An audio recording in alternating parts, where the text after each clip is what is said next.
Like no matter how many videos are out there on doing MLA formatting with quoting and signal phrases and paraphrases and in-text citations, there's always some level of confusion with students. So this is just a quick rundown of the different ways you can quote material from research.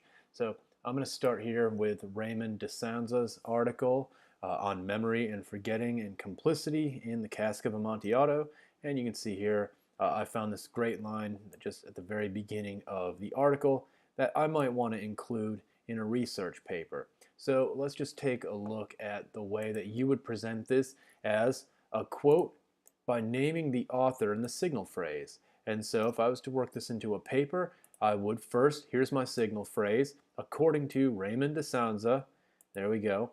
Then you see here within the quotation marks, I actually just copied and pasted DeSanza's words exactly. I didn't change anything. And since I named the author up here in the signal phrase, I don't have to give his name again.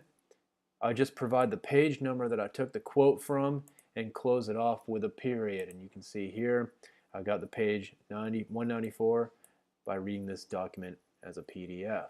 So this is called a quotation with a author, naming the author in the signal phrase. All right, now let's take a look at another way that you might present this evidence in a paper. And this would be instead doing a quote without naming the author in the signal phrase. So let's focus our attention on this one. Now, notice I've still got DeSanza's quote here about the most chilling aspect of the Cask of Amontillado. And so I would just grab it, I would paste it in here. I got rid of the word perhaps because that doesn't make a difference. But notice in my signal phrase, I'm not going to name DeSanza. I think this just flows a little bit better. So some might say that the most chilling aspect of reading Poe, that's all. And since I didn't tell the name of the person I stole this quote from, I have to put it in the in-text citation. So you either give the name of the person you stole from in the signal phrase, or you put it at the end in the in-text citation.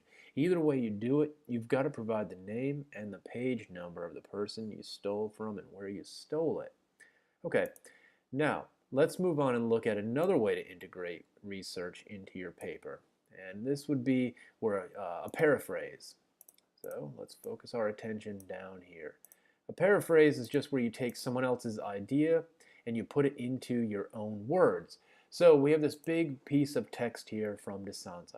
Perhaps the most chilling aspect of reading Poe's The Cask of Amontillado for the first time is not the gruesome tale that Montresor relates, but the sudden, unpredictable, understated revelation that the murder, recounted in every lurid detail, occurred not yesterday or last week, but a full 50 years prior to the telling. That sounds great, but maybe I want to shorten it up and just get the basic idea across. It's not my idea, it's DeSanza's. So here's how I would say it. That Montresor has savored the details of this murder for 50 years is the most chilling aspect of the cask. And since I stole this from somebody else, it might be my words, but it's someone else's idea. I provide an in-text citation where I provide the name of the person I stole it from and the page number. So that's a paraphrase with an in-text citation. You must always cite when you paraphrase. And then no matter what you do, if you borrow somebody's words or ideas in a paper, you have to include a works cited entry.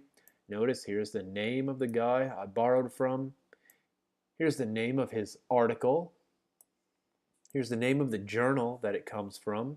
I also give you the volume and the issue, when it was published, and what pages it comes from, the database I got it from. And if you don't give the database, then there's no way to prove that you were using our college's online library databases.